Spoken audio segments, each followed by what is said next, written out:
সেই 19 শতাব্দীতে উনি বলছেন যে ছেলেদের কাজ তাহলে ওই পৃথিবী থেকে সূর্য বা নক্ষত্রের দূরত্ব মাপা, ধূমকেতুর গতি নির্ধারণ করা, নক্ষত্রদের মধ্যে দূরত্ব কত সেগুলো মাপা, এগুলো তাহলে শুধু ছেলেদের কাজ।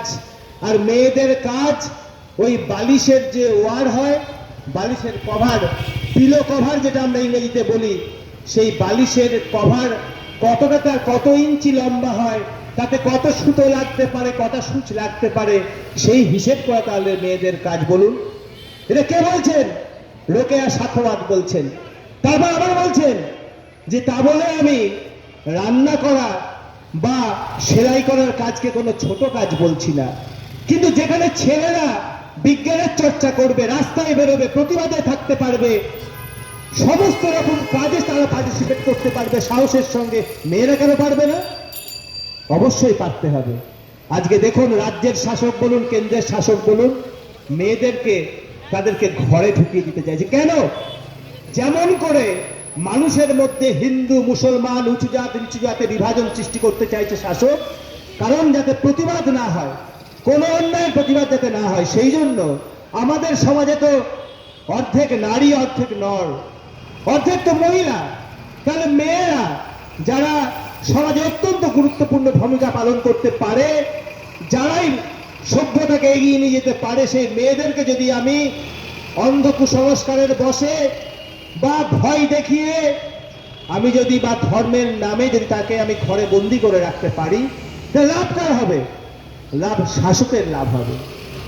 তাই আমরা এখানে নারী পুরুষ ভেদাভেদ যাতে ঘুচে যায় তার জন্য আজকে অঙ্গীকারবদ্ধ, মেয়েরা যাতে এগোতে পারে তার জন্য আজকে অঙ্গীকারবদ্ধ। আমরা কেন সবাই কাঁধে কাঁধ মিলিয়ে অভয়ার ন্যায় বিচার চাইছি? কারণ অভয়ার ন্যায় বিচার চাওয়ার সঙ্গে আমাদের সকলের ভালো থাকবার, সুস্থ থাকবার চাবিকাঠি রয়েছে। অভয় এখানে একটা সিম্বলিক, অভয় এখানে একটা সিম্বলিক। কেউ বলতে পারে অনেক তো হলো, 16 মাস হয়ে গেল, এখনো কেন আপনারা ওই অভয়ার ন্যায় বিচার, অভয়ার ন্যায় বিচার বলে চিৎকার করছেন? কিন্তু কেউ কি বলতে পারে যে অভয়ার ন্যায় বিচার আমরা চাইবো না, কিন্তু পশ্চিমবঙ্গে আর একটাও নারী নির্যাতন আর রেপের ঘটনা ঘটবে না? কেউ বলতে পারে না। প্রতিদিন প্রতি মুহূর্তে এই পশ্চিমবঙ্গে, ভারতবর্ষে মেয়েদের নিরাপত্তা অ্যাট স্টেক, নির্যাতনের শিকার হতে হচ্ছে। তাহলে আমাদেরকে তো রাস্তায় নামতেই হবে। তাই আজকে দেখুন, যতই শাসক ভয় দেখাক, যতই তারা মানুষের মধ্যে বিভাজন সৃষ্টি করুক, ওই মন্দির মসজিদ মন্ত্রপাঠ এগুলোকে জীবনের একমাত্র কর্ম, একমাত্র ব্রত বলে উপস্থাপন করবার চেষ্টা করুক না কেন, আমরা কিন্তু আমাদের ভেতরের যে জ্বালা, যে যন্ত্রণা, মেয়েদের সুরক্ষা, নারী নির্যাতন, তার বিরুদ্ধে যে প্রতিবাদ, সেই প্রতিবাদ কিন্তু আমাদের, দুর্নীতির বিরুদ্ধে যে প্রতিবাদ, সেই প্রতিবাদ কিন্তু আমরা ভুলতে পারি না। আজকে অনিকেত মাহাতোর ওপর যে প্রতিহিংসা রাজ্য সরকার জারি রেখেছে, তার বিরুদ্ধে প্রতিবাদ না করে আমরা ঘরে বসে থাকতে পারি না। ভেবে দেখুন, আমাদের প্রত্যেকটা মানুষের ট্যাক্সের টাকা আজকে রাজ্য সরকার নয় করছে। কিভাবে করছে? না, কপিল সিব্বলের মতো লয়ারকে তারা অ্যাপয়েন্ট করছে। কেন? লজ্জার বিষয়। অনেকে হাসছে, অনেকে ক্ষোভে তিরস্কার করছে, বলছে ওই মুখ্যমন্ত্রীকে তিরস্কার জানানোর কোনো ভাষা নেই, কারণ কপিল সিব্বল কিন্তু 1 টাকা 2 টাকা 1000 টাকা 5,000 টাকা তার ফিস নয়, লক্ষ লক্ষ কোটি কোটি টাকা তিনি ফিস নিচ্ছেন। কার বিরুদ্ধে লড়বে বলে? না, অনিকেত মাহাতোর বিরুদ্ধে লড়বে বলে। কিন্তু পশ্চিমবঙ্গে লক্ষ লক্ষ কোটি কোটি মেয়েরা, যাদের কাছে অনিকেত মাহাতো একটা রোল মডেল, আজকে তারা স্বপ্ন দেখে যদি হাজারে হাজারে যদি এরকম অনিকেত মাহাতো হতো, তাহলে পশ্চিমবঙ্গের চিত্র পাল্টে যেত। আজকে সেই অনিকেত মাহাতোকে শাস্তি তারা দিচ্ছে, এই রাজ্য সরকার দিচ্ছে, কেন্দ্র সরকারও দিচ্ছে। কেন? সিবিআই কে তারা কলের পুতুলের মতো চালাচ্ছে। সিবিআই কলকাতা পুলিশের দেওয়া রিপোর্টকেই তারা শিলমোহর দিয়েছে। কেন? কারণ কেউ চায় না নারী নির্যাতন, নারী ধর্ষণের বিরুদ্ধে যে ক্ষোভ পশ্চিমবঙ্গ, ভারতবর্ষে ছড়িয়ে পড়েছে, সেটার বিরুদ্ধে যে আন্দোলন চলছে, এটা যাতে আরো বেড়ে না যায়, এটার জন্যই কিন্তু আজকে রাজ্য বা কেন্দ্র সরকার যেই বলুন না কেন, তারা আন্দোলনকে থামাতে চাইছে। আজকে সুপ্রিম কোর্টে গেছে রাজ্য সরকার, অনিকেত যাতে কলকাতাতে আরজিকর মেডিকেল কলেজে সিনিয়র রেসিডেন্ট হিসাবে জয়েন না করতে পারে, সেটাকে আটকানোর জন্য হাইকোর্টের সিঙ্গেল বেঞ্চে হেরে ডিভিশন বেঞ্চেও রাজ্য সরকার হেরে গেছে। ডিভিশন বেঞ্চের রায়ে পরিষ্কার বলেছে যে অবিলম্বে অনিকেত মাহাতোকে আর্জি করে নিয়োগ করতে হবে সিনিয়র রেসিডেন্ট হিসাবে, তাকেও মানছে না। কন্টেম্পের কেস হয়েছে, তাকেও মানছে না। আজকে রাজ্য সরকার কোটি কোটি টাকা খরচা করে সুপ্রিম কোর্টে গেছে, আমার আপনার ট্যাক্সের টাকা তারা খরচা করছে।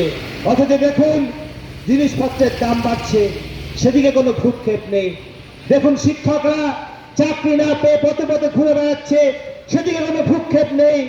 অথচ অনিকেত মাহাতোকে তাকে আরো বেশি সাহায্য করবার জন্য রাজ্য সরকার এইভাবে উঠে পড়ে লেগেছে। এর বিরুদ্ধে প্রতিবাদ কে করবে? প্রতিবাদ সাধারণ মানুষকে করতে হবে। মেয়েদেরকে আজকে এগিয়ে আসার এই যে মুহূর্ত, এটা দেখে সত্যি আমরা আজকে গর্বিত। আজকে কুচবিহার থেকে যা খবর দেখলাম, সেখানে হাজারে হাজারে মানুষ, বিশেষ করে মহিলারা, তারা আজকে অঙ্গীকার করছে যে যতদিন না পর্যন্ত অভয়ার ন্যায় বিচার পাচ্ছি, যতদিন না পর্যন্ত এই অনিকেত মাহাতো, বাসফাকুল্লা নাইয়া, বাদেবাসী সালদার, এদের ওপরে যে প্রতিহিংসা রাজ্য সরকার নিচ্ছে তা না বন্ধ হচ্ছে, যতদিন না পর্যন্ত পশ্চিমবঙ্গের কোনায় কোনায় মেয়েদের উপর অত্যাচার বন্ধ না হচ্ছে, ততদিন পর্যন্ত এই যে মেয়েদের যে জাগরণ অঙ্গীকার যাত্রার মধ্যে যে সূচনা হয়েছে, এই অঙ্গীকার যাত্রা চলবে। ফরমালি আনুষ্ঠানিকভাবে এই যাত্রা পশ্চিমবঙ্গের 4টি প্রান্ত থেকে, সেই পাহাড় থেকে শুরু করে, ওই পুরুলিয়া থেকে, বাঁকুড়া থেকে, ঝাড়গ্রাম থেকে শুরু করে, সুন্দরবনে, কাকদ্বীপ থেকে শুরু করে কলকাতায় আসবে। এই জায়গাতে আগামী 16ই ডিসেম্বর আমি যা খবরে পেলাম, আমাদের সংগঠন voice of Abhaya, voice of উইমেনের পক্ষ থেকে মেয়েদের এই যে জাগরণ, এই জাগরণকে আমরা দুহাত তুলে আমরা সমর্থন জানাচ্ছি।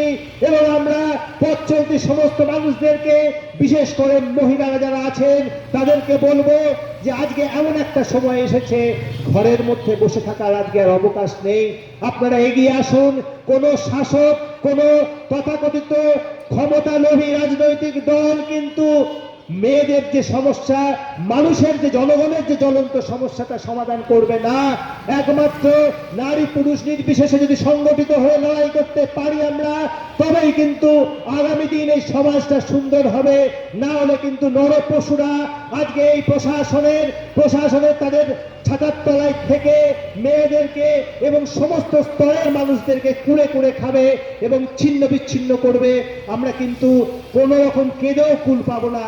তাই আমরা বলতে চাই, দলমত নির্বিশেষে, নারী পুরুষ নির্বিশেষে, ধর্ম বর্ণ নির্বিশেষে আসুন।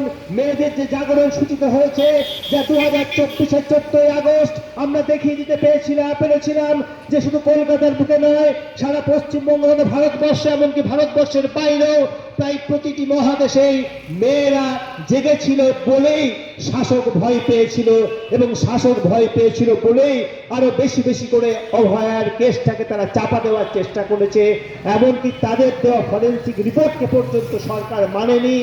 ফলে মহিলারা জাগলে কিন্তু মানুষ ভয় পায়, মেয়েরা জাগলে। ফলে আমরা আশান্বিত, কেউ হতাশ হবেন না, হতাশার কোনো জায়গা নেই। যারা শয়তানি করে, যারা শাসক, তারা কিন্তু অনেক সময় হতাশার কথা শোনায়, তারা অনেক সময় বলে বা ভাবায় মানুষের মধ্যে যে অনেক তো লড়াই করলেন, কি বা হলো। কিন্তু এই যে আজকে সারা পশ্চিমবঙ্গে মানুষ, একটা প্রতিবাদী মানসিকতা তৈরি হয়েছে।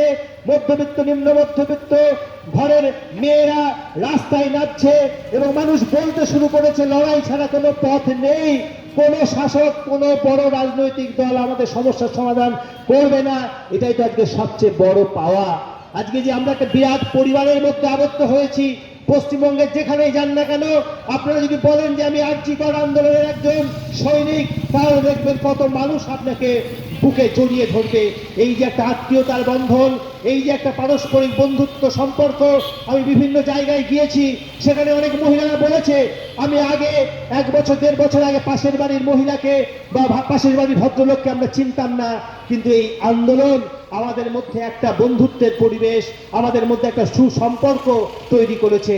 ফলে লড়াইয়ের ময়দানে মানুষের মধ্যে সম্পর্ক তৈরি হয়েছে, মানুষ ঐক্যবদ্ধ হয়েছে। তাই বলবো যে এই লড়াই আপনারা ছাড়বেন না, এই লড়াই ছাড়